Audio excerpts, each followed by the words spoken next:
Welcome, everyone, to my last podcast. Thought I'd have a longer run. It just didn't work out. The first show turned out to be unappealing in a big way. Several phone calls the following day. It got ugly, embarrassing, really. But so be it. I'm a glass half full guy. I got the one show. And they're letting me have this goodbye program as well. Sometimes you just have to be grateful for the little things.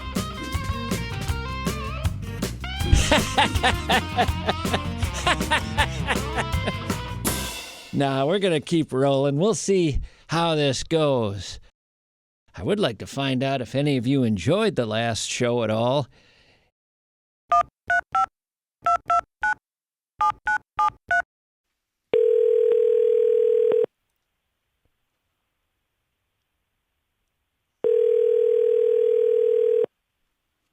Hello? Hey, it's Mischke calling. Well, hello there, Mr. Mischke. Just checking in to see how the show's going for you. Show's going fantastic for me.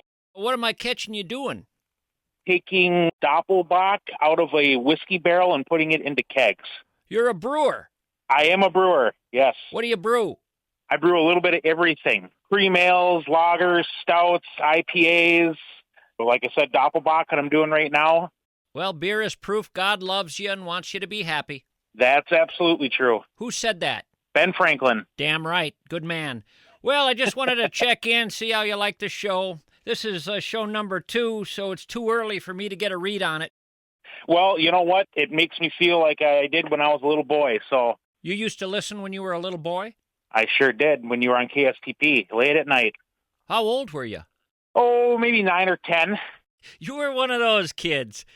In bed at night listening to the AM radio. I didn't like the, the top 40 type of stuff back in that day, so I listened to the AM. It was much more entertaining for me. Well, just wanted to check in. I'll probably check in some other time. Good to make your acquaintance. You too, Tommy. Take care. Keep up the good work. Will do.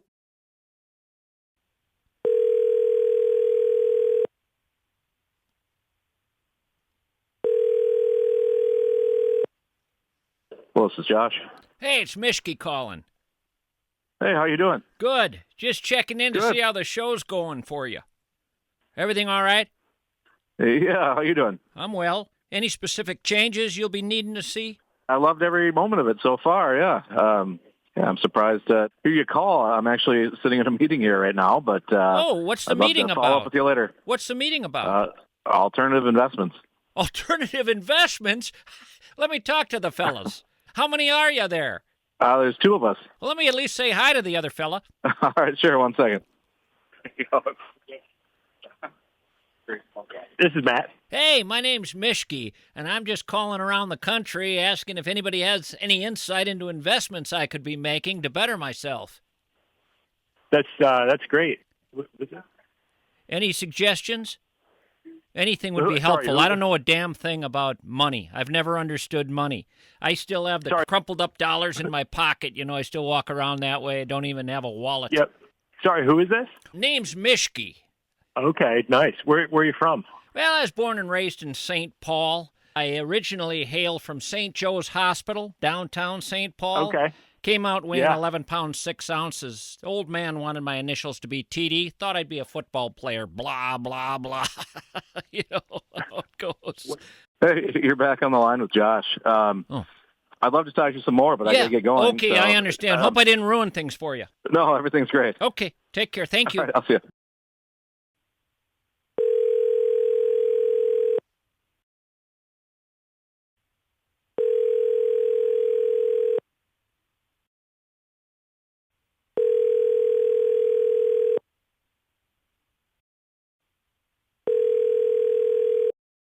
Leave a message, but be sure to leave your phone number. With my schedule, I can't look up numbers. I've never heard an outgoing message like that. With my schedule, I can't look up numbers. You know, you're going to be on your deathbed one day and regret being that busy. I promise you. No time to look up a number. What kind of a life did you make for yourself? I'll give you one warning, and that's it. I'm not going to follow up every week checking on you. You got to ratchet it down a notch. Bye-bye. This is Gary. Gary?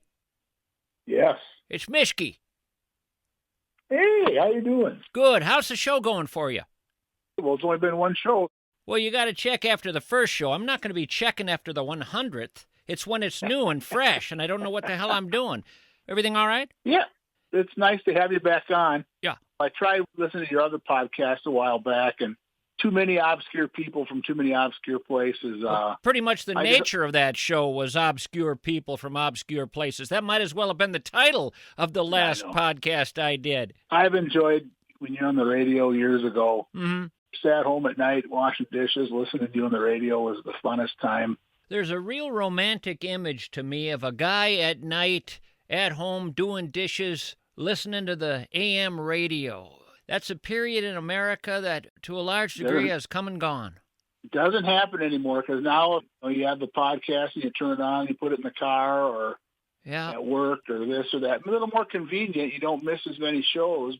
Well, I'll check in with you from time to time. Great talking to you. Just thought I'd run through the list of some of the people who said I could give them a ring. Thanks for visiting with me.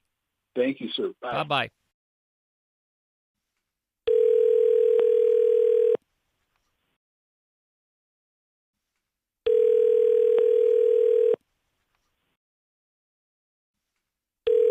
It's Campbell. It's Mischke. How's the show going for you? How's the show going for you so far? Just outstanding. I love the bass line. I play bass in a band. Everything's perfect. It's like the best Christmas present I could have got in February in my life. I'm a big podcast guy. You know that bass line you're talking about, that's the opening of the show, right? The bass line? Yep. That's my stepson. Your stepson knows how to play bass. It's a really good line, you know. And like I said, I play bass. I've been doing it for a long time. This little band we got. Your stepson knows how to play. He's better than I am. Because here's the crazy thing. You know, we don't have a license to be running music that's copywritten.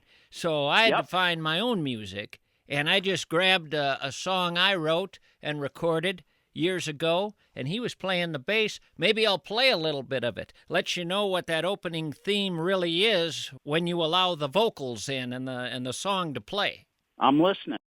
Come on, Betty, are you sure you're ready to put a gun at your side and take a ride in the sun? Tell me, Betty, are you ready, ready to run? Did you get a little needy? Did you get a little greedy? Did you go in the store, say get on the floor, everyone? Did you take the cash? Did you take a ride? Well, Betty better run.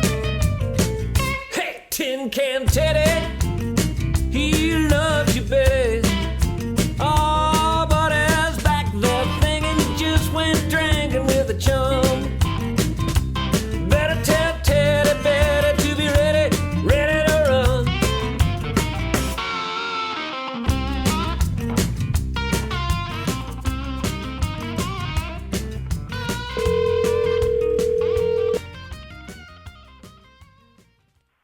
Hello. Hey, it's Mischke calling. Tommy. Good to hear from you. How's the show going for you so far? Well, I've listened to one. You know, it's old Tommy's back. What am I catching you doing? Just sitting around the cabin here, enjoying a 20-degree day and getting ready for some 40-degree days, which is going to be nice. Is that sort of your life? You sit and enjoy a certain temperature and then look forward to a different temperature? Well, there ain't much else you can do unless you're one of them nut jobs that go out on the ice and fish and do that kind of nonsense. But is there a lake out the window? Yeah, both sides, actually. Is it a happy life? Oh, hell yeah. I mean, gets a little boring around here in the wintertime, but, you know, I'm about your age and just contemplating what the hell I'm going to do. I worked my whole life, and I have a young bride, and she likes to stay in the cities. Wait a minute. You have a young bride, and you're not with her? She's younger than me. That's all I mean. How much younger are we talking? She's 25 years younger than myself. 25 years younger. What the devil does she see in you? I'm going to guess. And you tell me if I'm getting warm. Sure. Her father died when she was young. You're way off. Is her dad still alive? Yes. And you're still alive? How is that possible? Oh, you son of a gun. Well, I'm sure she's a lovely woman. Was she married before? No, she wasn't. She was probably just getting her diploma. If I did interview her, what would she say is the quality that first attracted her to you? Is it possible it was money? Nice car? I don't know. Just we got along really good. We actually worked together. And are you taking good care of your health, or are you going to leave her years of misery as a widow? I'm pretty healthy. So. I mean, I'm just looking at it. You don't get out and get exercise because it's too cold. You're just sitting around the cabin. You ain't going to make it 6 more months. I ought to call her right now and tell her to get on Tinder. Howie. I'm gonna let you go. I've enjoyed visiting with you. Well, it's always, of course, I never have actually talked to you, but I really appreciate the call and enjoyed the conversation. Me too. You be well and enjoy this lovely winter day. You also. All right. Thank you. Bye. So long. I'm going to take a quick break here and do my daily 5K. Be back with you shortly.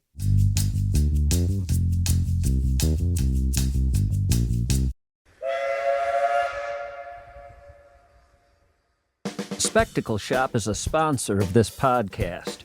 Now, normally I'd say because they are, you guys should patronize them to show your support, but that's not the reason to go. Forget my endorsement momentarily. Spectacle Shop has been voted Best Eyewear Shop in Minnesota the last 4 years in a row by readers of the Star Tribune. Thousands and thousands weighing in, saying it doesn't get better than Spectacle Shop. This family-owned business decided long ago to take every aspect of the eyewear purchase and do it better than the competition. From the in-house doctors providing your critical prescription, to the in-house lab crafting your lenses, to the extraordinary variety of vintage and designer frames that no one else in town offers. Spectacle Shop is in Uptown Minneapolis, New Brighton, Grand Avenue in St. Paul, and St. Louis Park. Please let them know that I sent you through their front door.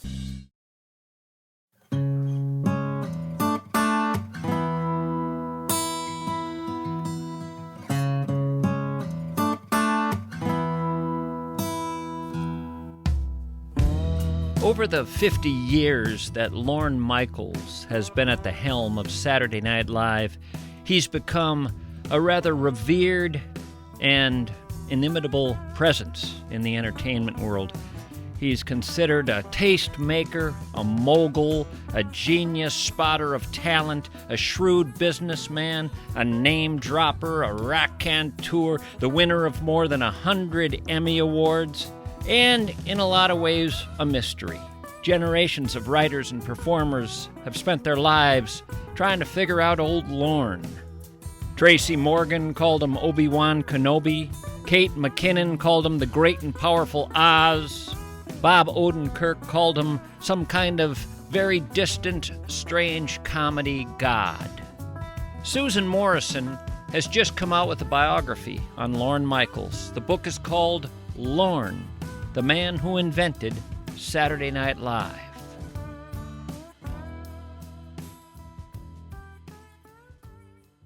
What I loved is it's a biography of this man, or a story about this man, but it's a story about this phenomenon, and he's your entree in. And so for people who just are fascinated by any aspect of SNL, this is your way in. This is your way into all these great stories, and you learn a hell of a lot about this guy. But it is fascinating to me that he gets a 600-page book, and I want to start by addressing that. Who else gets this who's like him? The only peer I can think of in the biz, in the culture business, is Quincy Jones, in terms of someone who's had the sweep and the reach and the influence across generations on a genre. But I think you could argue that Lorne has had a bigger influence because it's not just comedy, it's culture in general, it's politics, it's fashion. I mean, the tentacles of that show reach everywhere. It's partly because, but not only because, he's influenced and had a huge impact on what generations of Americans laugh at, what we find funny. There's something about the show and its grammar and its tone that has sort of rewired the brains of the people who have watched it for years. And it's not just water cooler conversation on Monday, but people put SNL catchphrases in their wedding vows. It's just part of how we live and think. But I also think he's structurally changed the business. His world, Lorne world, as a lot of people in his world call it, he's created a whole culture. He's found a tribe. He's always been looking for a tribe, and he's created a tribe for himself.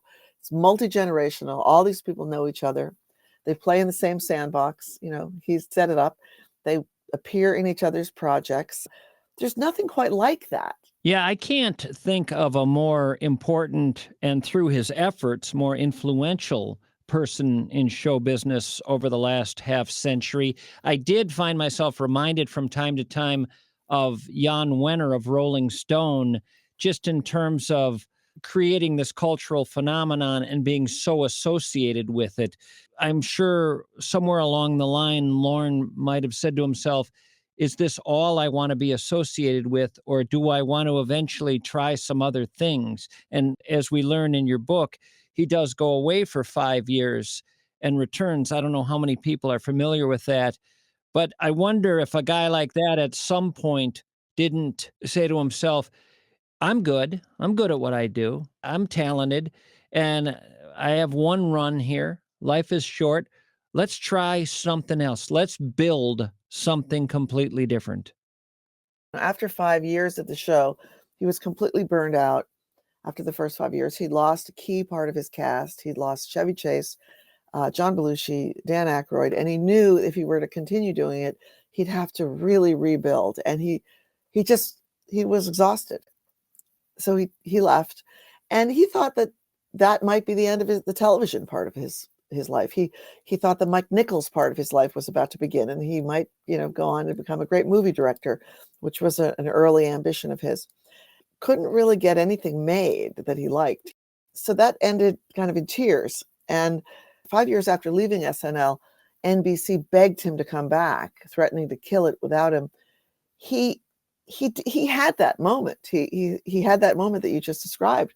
I tried to leave and do something completely different, but he really faced the fact that live television was his vocation. It's what he was good at. And there's a great story that he told me about how when he was deciding to go back, whether or not to go back, he was anxious. He worried that it would look like going back with his tail between his legs, like a failure. And so he asked two trusted advisors what they thought. The first one was David Geffen, who had been an early agent of Lorne's in the 60s. And Geffen said, exactly what Lorne had thought. He said, no, you shouldn't go back and do that. That's going backwards. Someone who wants to be you should be doing that. And Lorne's typical Lorne response was, well, I kind of liked being me, Right. It is something Lorne is really good at, and he stayed with it now for another 45 years. And something that I think is really interesting about it, it's not really even a TV versus movie dichotomy, because movies famously take years and years to make.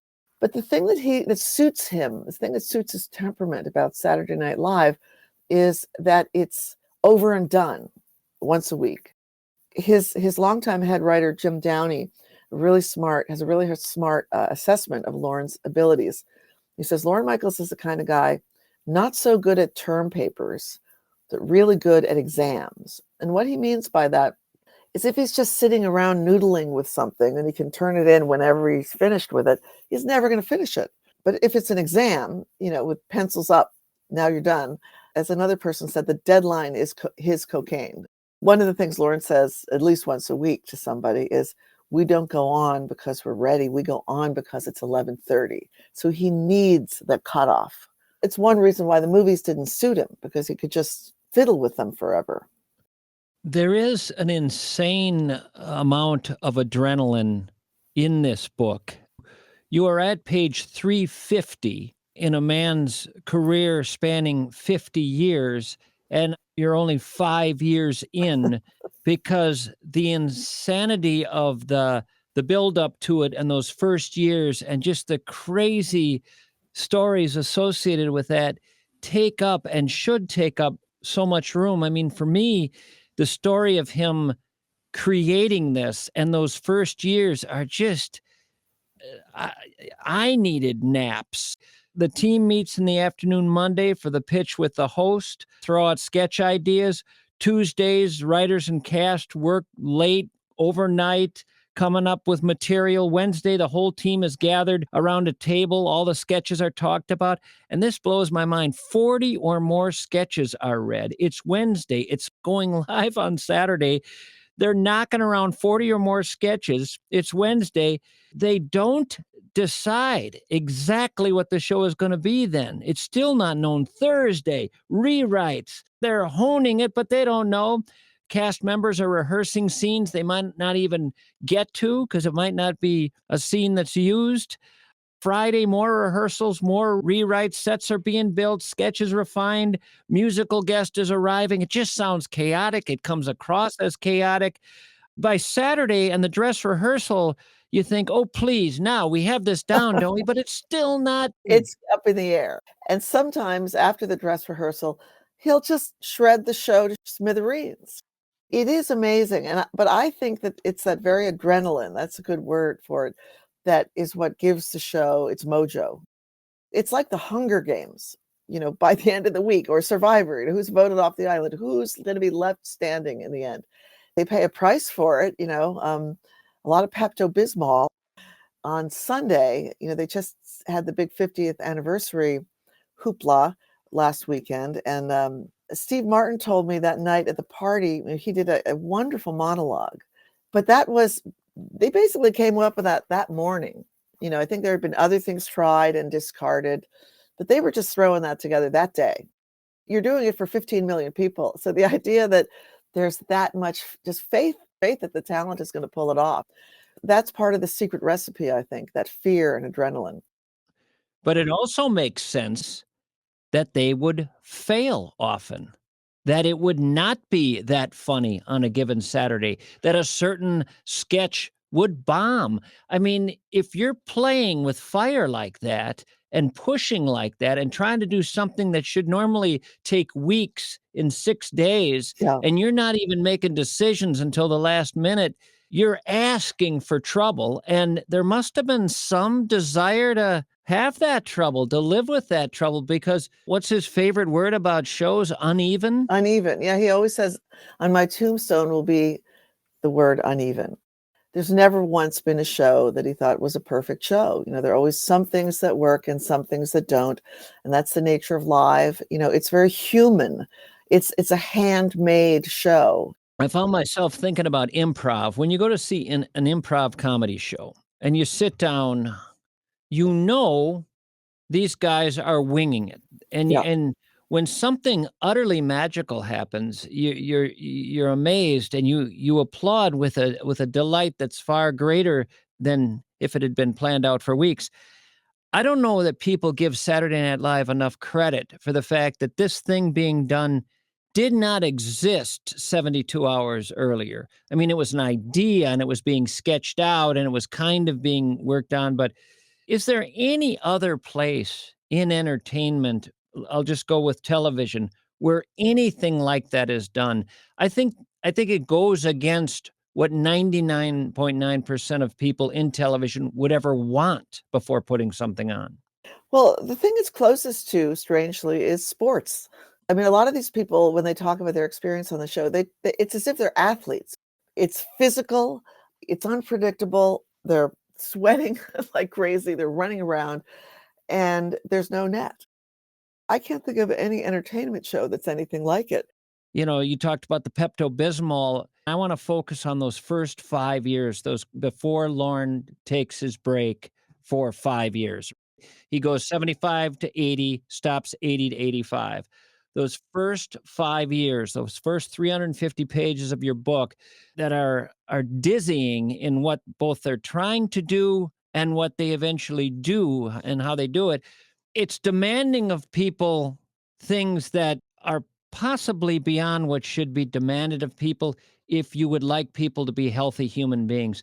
I did not find a lot of healthy people in those first 5 years.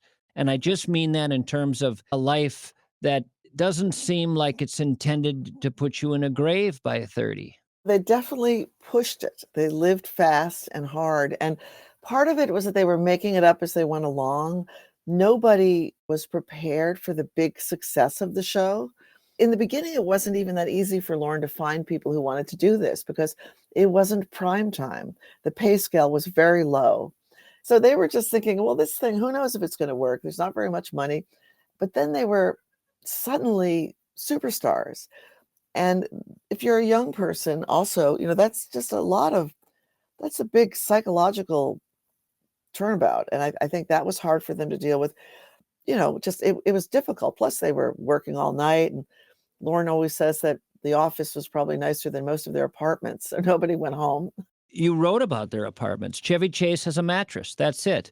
People have no furniture. And they didn't even bother to unpack their bags. They were working so hard. They're putting in 18-hour days. And there's this, what is the deal with, let's make sure we work all night, all the time, instead of by day? What is that about? There's this insane idea that we should write all night long till sunrise.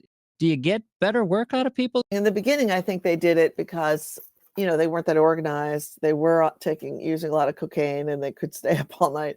And it was a sort of a foxhole feeling. Today, now the young people on the show are much more clean living. They're more interested in wellness and just having enough sleep and everything. So people say, wait a minute, why are we doing it this way? Let's just come in at 9 and we'll go home at 7, like regular people.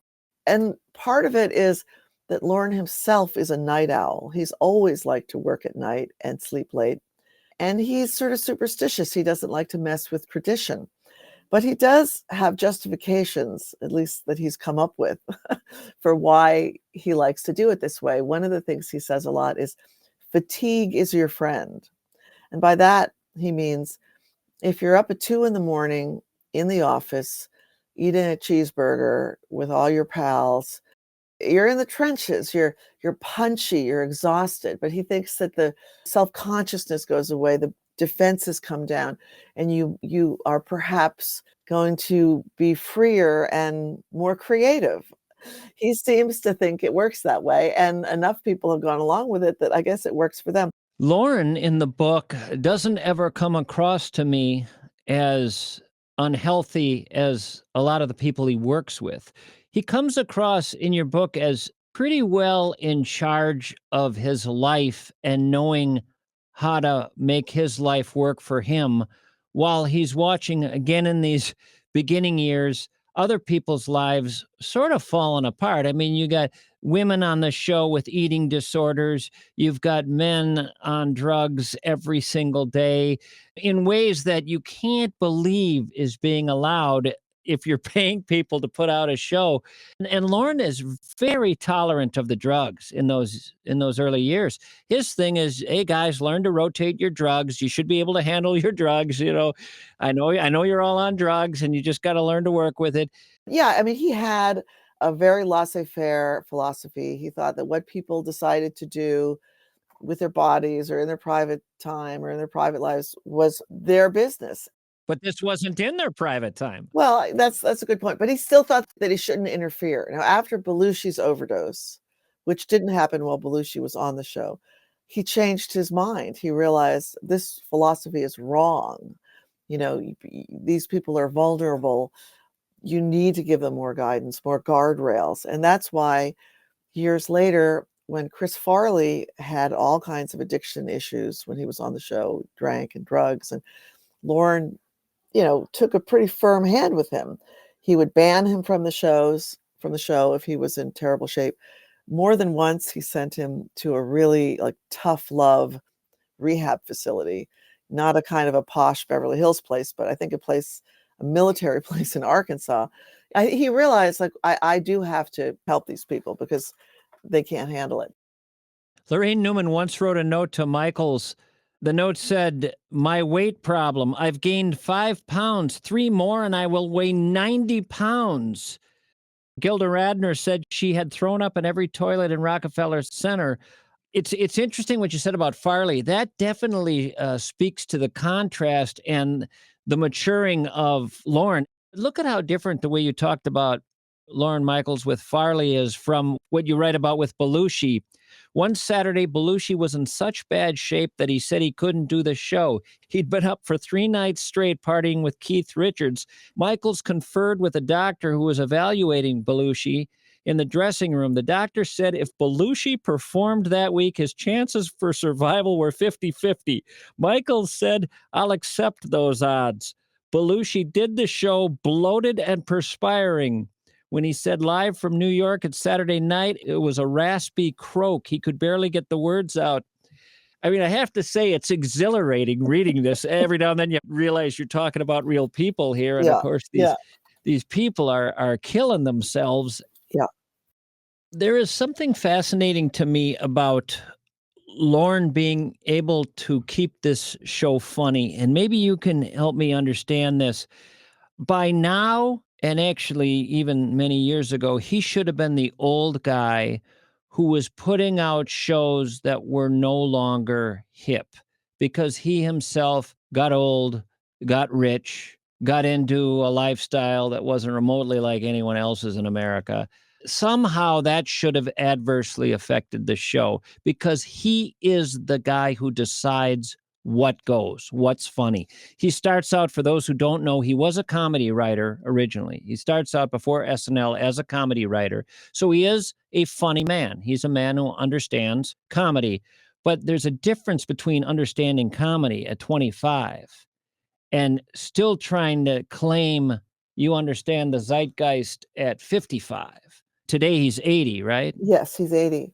Well, I think that what's interesting to me about his life is that for the 10 years before SNL, he worked a whole variety of kind of crummy jobs in show business, working for lame variety shows on the West Coast. And he learned a lot from each one of them, even though they were not good shows. One of the things he observed with his sharp eyes was all of these cultural collisions that were happening in the late 60s. Like you'd have these old guys like Dean Martin hosting variety shows, and they'd have young people on, like the Stones or something, Rolling Stones. Dean Martin is introducing the Stones as guests, and he's so dismissive. He's obviously so sort of irritated that someone said you have to have these young men on your show. And I think young Lorne saw that, and he kind of vowed to himself, I will never be that. I will never let that happen. Here's where I'm a little lost. In deciding what's funny, I mean, he decides what's funny on that show. If you had told me he delegated to others to decide what's funny, but what struck me is how much, even after many years, he's determining it. And I just think naturally you no longer know what's funny to younger people at a certain point. Somebody said the favorite year of Saturday Night Live for anybody you ask on the street is going to be some year they were watching it in high school, during their high school years. So Lorne is having to figure out what a high school kid's going to laugh at. And he's hobnobbing with all these socialites, and he's living this wealthy life. And he looks like a classic studio executive, and he's supposed to be deciding what's funny. But Lorne has set up this apparatus. He's not deciding in a vacuum. If you think about the way the show works, the first time he's hearing the sketches, it's not like he's in his office reading them. He's sitting in a room at read-through. The sketches are read aloud. He's listening to them, but he's also listening to the reactions of everybody in the room. You see how it plays. And then the scripts are revised and everything. And the next time he sees it, it's a dress rehearsal. And there, his control group is even bigger. It's the studio audience of 300 or 400 people. And he's watching the monitor.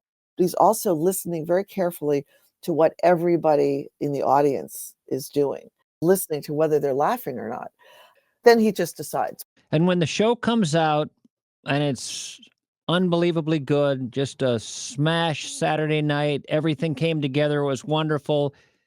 He's not really doling out the compliments that Monday morning or Monday afternoon. I think if I were working for him, I'd start to get a complex. And many of them do. I mean, he's known for being kind of mysterious and withholding that way. I asked him specifically about this, and he did say something, it sounds kind of cold, but again, I think it's worked for him over the years. He says giving out a lot of compliments, it's sort of like feeding a stray cat. You'll just find it's never enough. You'll have to keep doing it again and again and again. But the way he does it, it's something a little weirder. Somebody will have done really great on Saturday night, and then in the Monday meeting, he won't say like, "Oh my God, that was great. You were amazing." He'll single out somebody else. He'll say, "Fred, you were just fantastic as the third cop." Or your exit as the meter maid was breathtaking. There are all these little things, I don't know if they're intuitive or conscious, that sort of throw people off balance, keep them on their toes. People will remember and cherish and repeat a compliment that he gave them like 30 years ago. I can see how Lorne's approach could be effective, even if it could be painful for his people. That you don't want to sort of overdo it. You want people craving it and working hard for your approval. One thing that is clear in your book is that Lorne is known as someone hard to get to know, to really know, that he holds his cards close to the vest, that he doesn't reveal a lot, which is why a lot of people admire that you were able to not only spend this time with him and get him to agree to this book, but reveal so much. And I appreciate how rare it is to get these insights as I read your book, but I also find myself thinking, what is that about? When a guy doesn't want you to know him? I don't think it's like that he's got anything to hide. I think it comes from this very seriously held belief that if you're a producer, you shouldn't leave any fingerprints. It's also part of his Canadian demeanor. In his view, things should look effortless. He hates comedy that's trying too hard. He never wants the show to look like it's trying too hard. And he'll use as a point of comparison, he'll say, when Fred Astaire and Ginger Rogers danced, they were working very hard, but you never heard them grunt. One thing I would be remiss if I didn't get to, I'm fascinated by his idea of what certain precepts should be in comedy. He has these edicts where he'll talk about what comedy should and shouldn't be. And I do love that because there are truths in all of it. May not be the final word, but I love where his mind goes. And it shows that he works at this, an understanding of what is funny, why is something funny, why isn't something funny. You don't want funny sets or funny costumes because they compete with the writing. He says, I walk around with a ruler slapping designers or costume makers on the knuckles saying, no, you don't compete with the comedy, you serve it. Another one, a famous one, do it in sunshine, meaning don't make comedy that's dark and brings up sad, haunting things. Make it something that's uplifting and enjoyable and feels like it's making your day brighter. He really doesn't like gritty humor. Every time there's a backstage shot at SNL, if you look way down the hall, you'll see, this is kind of an inside joke, you'll see a couple of showgirls in feathered headdresses, a llama, and a man dressed like Abe Lincoln. He's aware that people treat the show like a public utility. In the end, it's show business. And I think he gets impatient, especially with young writers who want everything to have a kind of a gritty NYU film school look. Do it in sunshine often just refers even like to the costumes and the sets. He thinks that people watch television the way you would huddle around a fireplace, that you want light. If you want darkness, you just look out the window. Michaels says it's really difficult to make anger funny. Idiots play better than jerks. He always wants his actors to give a drop of something appealing to even the greatest villain. Without a spark of humanity, a bad guy will be two-dimensional. What the English know is that if you're playing the greatest villain, make him charming. newcomers are often surprised to hear him talk about wanting sweetness in sketches. That's real insight into him and his view of comedy, at least in this medium. I was at auditions once, and a woman auditioned. Her name is Allison Gates. She was a playwright who had studied at Yale. I think she was from Yale Drama School. I hope I'm not getting that wrong. But she was auditioning for the cast. He didn't hire her for the cast, but he hired her to be a writer. And she then became head writer for at least 1 year. And I guess it was her playwright training. You know, she was really the farthest thing from a stand-up you can imagine. She could write these nuanced pieces. In the book, there's one called Teacher Fell Down, which was the first piece she ever had on the air. And it is a very writerly, interior kind of a piece. You know, it isn't boffo. And I think that's sort of what you're talking about. He likes those kinds of things that have some sweetness and some emotional dimension. I have heard you say, and it makes sense to me, that Lorne Michaels, at 80 years old, will probably take this show with him when he goes, that it's hard for you and a lot of people to imagine it working with someone else. They tried it at one point with someone else. It was a disaster.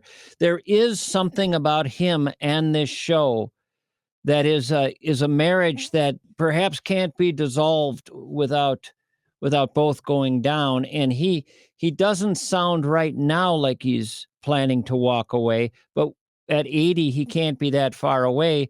And the thinking is that he started it and it could easily end with him. You know, his sensibility is so important to it, and his authority. He's a real authority figure who everybody respects, and that's important. It makes them work hard. I think because he does have a great team of lieutenants, I could see a situation where he comes in on Wednesday afternoon for read through, and then picking the show from that, and then doesn't come back until Saturday at dress rehearsal. And those are the two times when his sensibility is completely key. But I don't think he is going to crown a successor. I just don't think that's the thing he would do. The book is called Lorne, The Man Who Invented Saturday Night Live. Susan Morrison is the author. If you are fascinated by SNL, I don't know what better ticket into that world you could find than this book. Susan, thanks a million for your time. I know a lot of people have demands on it. I appreciate you making room for me. Thank you, Tommy. This was a pleasure. Really fun.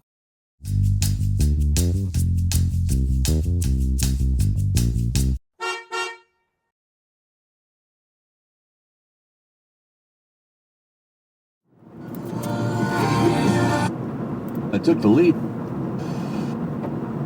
He's hard. PK Mayo is handling the music this week on the show, otherwise known as Paul Mayasich. Where are you, Paul? Lead. I heard you here earlier. There we go.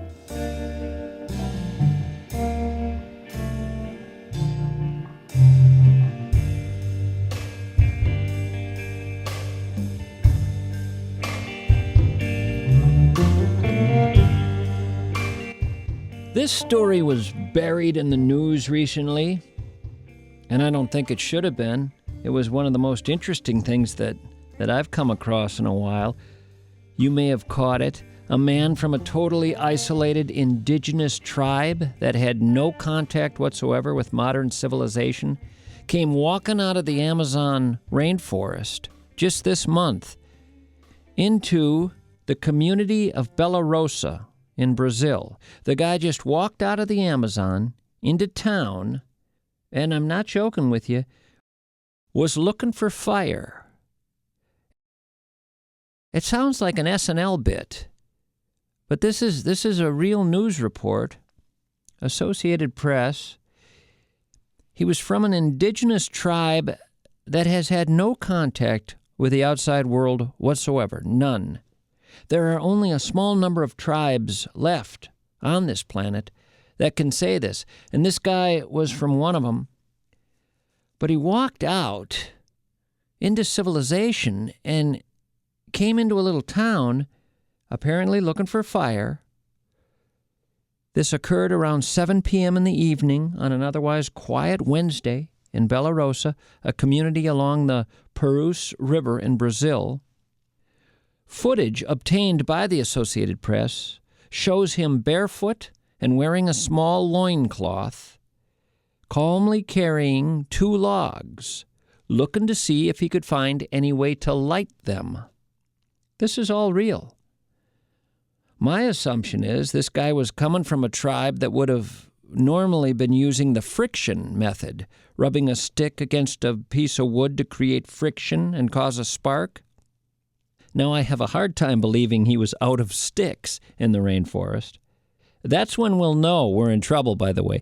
When word hits that the Amazon rainforest is officially out of sticks. This is a fascinating story, though. A townsman in the community of Bela Rosa was seen trying to show this indigenous guy how to use a lighter when the indigenous guy suddenly gave up trying to figure that out and just returned to the forest, logs in hand.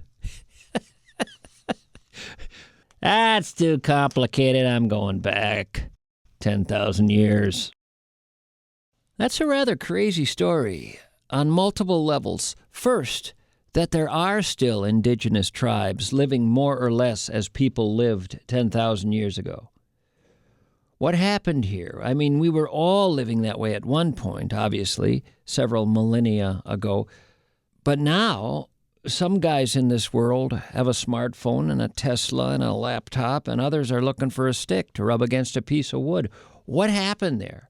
Why the big gap? And might I stress, that's a big gap. That's a significant gap. There's a gap between me and my neighbor who knows how to knit a scarf, something I don't know how to do. There's a technology gap there, but this is quite a bit wider.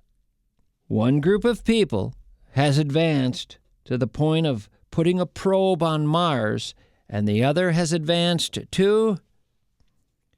Well, they haven't advanced to anything. They haven't advanced. The word advance is not in their vocabulary. They're in the, if it ain't broke, don't fix it camp. Not really interested in change. What's the problem? Doug, do you see any issues? No, Wayne, none at all. All right, then. Why did one group advance so far and another not advance at all? With the indigenous, uncontacted tribes, does a guy every now and then get an idea, create an invention, advance technology in some way, and get killed because of it? That's about the only explanation I can come up with. Advancing technologically must be taboo. Carl, what are you doing with that wheel? You want to die, boy? We told you about that last month. No wheels. All right. So I suppose this Bic lighter is out of the question then. Where the hell did you get that, Carl? Bela Rosa, little town in the Forbidden Zone there. The area you guys warned me about. You're damn right a Bic lighter is out of the question. What pride does a man take lighting a fire with that? And what were you doing in the Forbidden Zone? I tell you, Carl, you might as well hurl yourself off that cliff right now before Wog the Warlord takes care of it for you, but sends you hurling off in flames. And not just flames from a lighter, flames he made himself with his own hands. And a grass skirt he knitted himself by hand that he'll need you to wear for the flames to build properly. You're going to go over that cliff like a fireball, Carl. You overstepped your bounds, boy. Now, Carl might put up an argument. He might say, I don't know, man. I don't know if that's fair. 10,000 years of making friction with sticks. How much longer you guys really want to do that? And if you're not tired of that, what about the loincloth? Take a look at this thing. Look at me. We look ridiculous. In Bela Rosa, I saw a Led Zeppelin t-shirt and some straight-leg chinos. What are we doing, man? Why are we in the forest? It's 2025. There's fun to be had out there. I tell you, I saw some of it. They have a bucket. I saw this in Bellarosa. They have a bucket where you can crank some handle on the side and make homemade ice cream. It's marvelous. And golly, they have porn. Did I mention that? They have porn. Sure, I like strolling down a pretty wooded path as much as the next guy, but my brother-in-law goes and invents a little go-kart, and you guys have him skinned alive. It was for his kids. They were tired of playing hacky sack with the shrunken head. Cut him some slack. These uncontacted tribes, in my view, make the Amish look like the Jetsons. I'm going to have to do some more research to find out why you can find a group today on Earth living exactly like they did 10,000 years ago, and why others decided to just get a move on. There's an answer there. I just don't know what it is. It's so interesting to me to think of your entire life being lived in these rainforest tribes. You're isolated, completely isolated, disconnected. And then what? Late in life, you learn you're dying. Do you think, God, I should have done more traveling. I should have seen the world. Not that this fire pit isn't pretty, and that thatch hut is kind of neat, but I would have liked to have seen Paris. How do I even know Paris exists? The Bic lighter guy told me. Right as he was being lit on fire and thrown off that cliff, he mentioned it. I think those were his last words, in fact. Something about the pleasures of an espresso at a sidewalk cafe with a copy of Le Monde in your hand and an Italian girl on either side of you. Can't remember what else he said. The quote got garbled because of the intense pain and the flames and all that, or his fear of heights. He had issues there, too. Let's get a time check and a weather check and a traffic check, shall we? I'm just going to look on my phone. Good. All good. You know, all my adult life, I've heard about and I've read about the Westminster Kennel Club and their big dog show. You know about this? I think we all have had them drift into our awareness at some point, right? The Westminster Kennel Club and their dog show. Some new dog wins best in show, and there are headlines in the press and photos of the dog and its owner. You all know about these formal dog shows, right? Westminster Kennel Club, I think, is the granddaddy of them all. Well, a week or two ago, it was Monty winning it all, the giant schnauzer. It made a big splash in the national news, and because it did, I found myself once again thinking about the Westminster Kennel Club. I think off and on over my life, I've probably thought about the Westminster Kennel Club 90 or 100 times total. And the sensation of encountering this operation, which apparently is legendary, the sensation for me every time has always been one of discomfort. And also I have found the whole operation to be, I don't know, a little bit, what's the word? Icky. Icky. By the way, that word icky goes back to the 1920s. It was born, I learned, out of a combination of sick and sticky. Now, sick and sticky are two words that I do not enjoy seeing next to each other. They should never be next to each other. Carol, have you seen Bob? Yeah, he's out in the backyard. But I gotta warn you, he's sick and sticky. One of those words is bad enough, but together it's really brutal. Anyway, I figured my discomfort with the whole Westminster Kennel Club dog show was due to the fact that I've never just gone and done a deep dive into this whole operation. The whole competition thing, I've never really explored it. I knew dogs were winning ribbons. I knew that judges in tuxedos or some other formal garb were moving about, and dog owners who were overdressed were taking their mutts out for a little jaunt in an arena, prancing down some carpeted runway. it felt disturbing to me, always. I think I saw videos of dogs being examined on a stage riser, their teeth and gums being looked at, their coat analyzed. It sometimes looked a bit clinical to me. And then the trotting down the carpeted runway, being held tight with a leash, and suddenly being forced to then stand still with the dog's body displayed almost like a statue for the judges. A lot of pulling and tugging on the leash, a lot of infantilizing of the dogs as well by the commentators, making them into little children with how they're addressed, how they're spoken about. But again, I felt I should not judge it without knowing a lot more about it.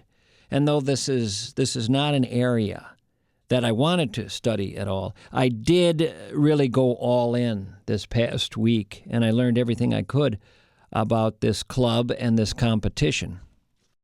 And after having done all of that, I have not shifted my position one iota. It remains to me a strange and unnerving little operation. Now, I don't decide what's tasteful, what isn't, and I don't have the level of intelligence to be trusted with any take that could be considered the final take, or even the best take, or even a worthy take. But these Westminster people, they creep me out. It could not disturb me more. I'm sorry for this, but it could not disturb me more if instead of dogs, these people were gathered to judge old men in diapers. Now, I don't know why I went to that image right there. I guess I was searching for an image that was easy for you to also find disturbing, so you could see this through my eyes, see how I view the Westminster Kennel Club. Now, there is no group, I don't think, that has an undignified competition involving old men in diapers. But if there were one, if there were a Westminster Adult Diaper Club and they had old men running around being pulled on a leash by their wives, that would not seem any more icky. I guess that's what I'm saying here. Again, my apologies, but after reading everything I could on the Westminster Dog Show, it might as well have been something like that, like the diaper competition with the old guys. Tom, those two images, dogs and old men in diapers, they have nothing in common. Nothing. What do you think you're doing here? I'm just saying both competitions are icky, right? Equally icky. That's what I was saying. Though with the old men, I'm assuming they would have agreed to the competition. They'd have had to. It'd be illegal to have some old man diaper show at a kennel club if the old men didn't agree to participate. So it's actually less icky than with dogs. The dogs have no say at all. And don't tell me it's fun for them, being pulled and tugged, analyzed, dragged along some gauntlet, groomed to the point of no longer even looking like dogs, but instead more like some larger version of a trinket sold at a kiosk. And this is what, a competition? Deciding which dog is the best? Really? Because all my life I've known dog owners. I've been one myself. You can't grow up in America and not know lots of dogs and hang out with people who have dogs. And never, ever, ever, when talking about why certain people think their dog is the best dog, do I ever hear any of them say things like, well, let's get it up on the table and I'll pull open its mouth and show you its teeth. Or, here, turn on that overhead light, we'll examine the fur.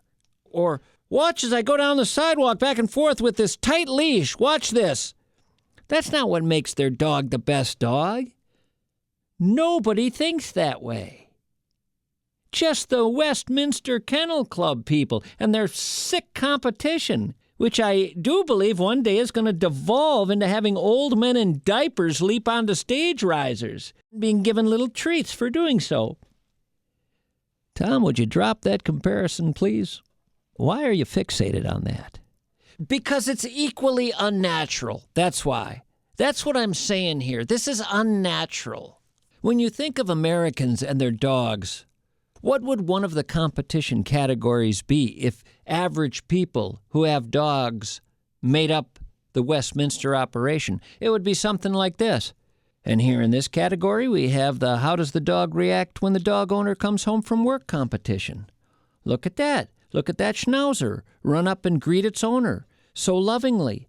That's beautiful. And look at that owner pet the dog. Look how the dog sits gently, wagging its tail, looking lovingly at the owner. Ah. Oh, now look in the house how the dog leaps up on the couch to watch the ball game with the owner, placing its head on the dog owner's lap, gently enjoying having its fur petted as those two share a moment of bonding. Wow. Oh, now look, they're frolicking about in the backyard, so happy. Ha! The dog's free from a leash, hanging out with his pal, the owner. Those two are having fun. They're just hanging out. Ah. Oh, and look at this one, how easily it leaps into the car when the dog owner's going to go to the store. It sits next to the owner, watching the world go by out the window, just happy to feel the air on its snout. Oh, that one wins. We have a winner here. We have a winner here. No, it has not had a shampoo in a while. But so what? It's a dog. It'll get one somewhere down the line. Lighten up. It's just won Best in Show. No, not that. It wouldn't win Best in Show because that's a freaking weird way to say something. Best in Show. That's pretty odd speech, isn't it? Are the Philadelphia Eagles best in bowl? Who talks that way? Only the kind of people who, if they could, would judge old men diaper contests. That's who. No, what this dog won was plain old best dog. The best dog. There was no show. There was just life. Life being lived with a dog. The best dog. Thank you for listening, everybody. My name's Mischke, and I will talk to you again next week.